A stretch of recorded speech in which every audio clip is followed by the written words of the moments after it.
Bonsoir à tous et bienvenue sur ma chaîne. Aujourd'hui, je vous propose la recette de ciabatta italienne, le pain italien. Et moi, je l'ai préparé avec, c'est un intégral, avec le pain, la farine de froment 100% intégrale. Et comme ça, il sort bien. Et je vous dis alors la recette. J'ai mis tout 550 grammes, entre tout. Mais la farine, cela, le froment intégral, 400 et l'autre blanche de pâtissière, 150. Une cuillère rase à soupe de levure de pain. Cela.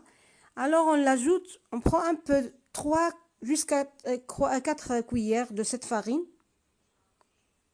On la mélange avec un peu de l'eau tiède l'eau tiède, aussi la levure, aussi cette farine. On le laisse fermenter. Ici, je montre comment il est la farine, qu'il a le son de blé. Cela. Et alors, on l'ajoute un peu de sel, demi-cuillère, selon le goût aussi, une cuillère pas pleine, cuillère à café.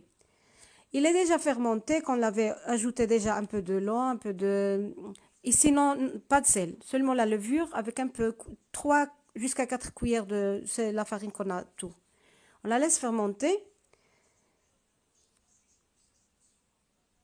Et la farine, l'autre, on va l'ajouter 2 cuillères à café, 2 cuillères à soupe de l'huile d'olive.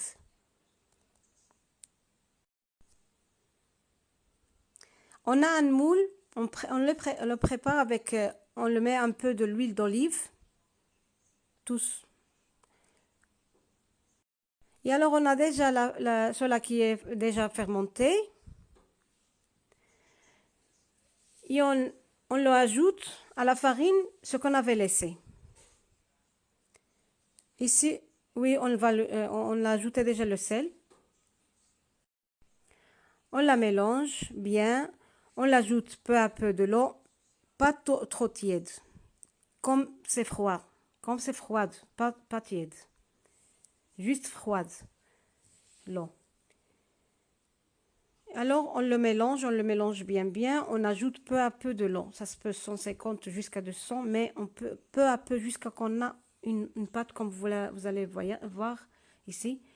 Et alors, on l'a laissé, je l'ai bien pétrir bien. Et je laisse toujours un peu de l'eau tiède dessous de la récipient où il y a la pâte pour qu'il aide à fermenter.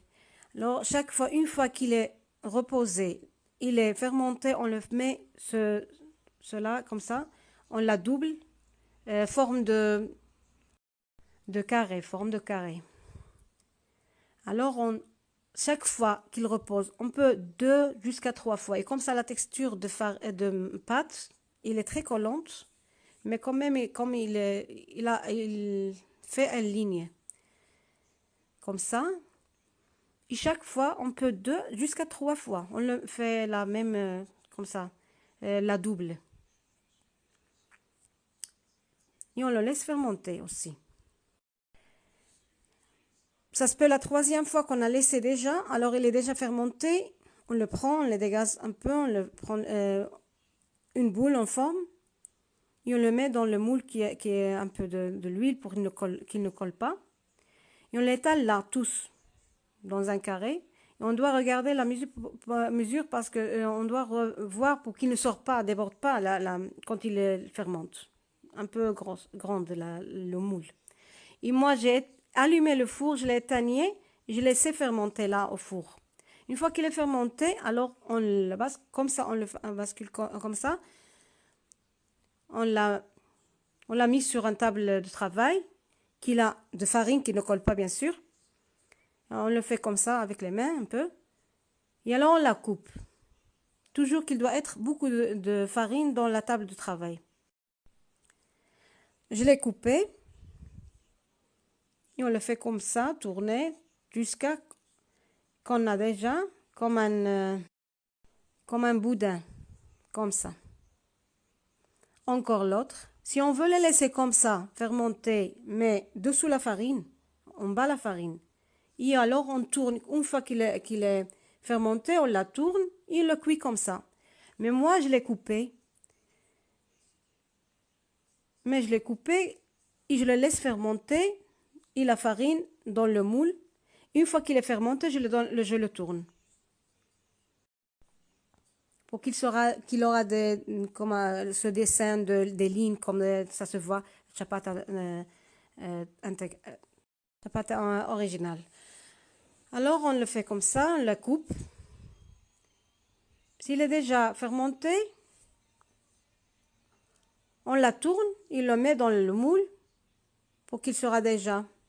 Si aussi, on le peut laisser comme ça, comme le boudin entier.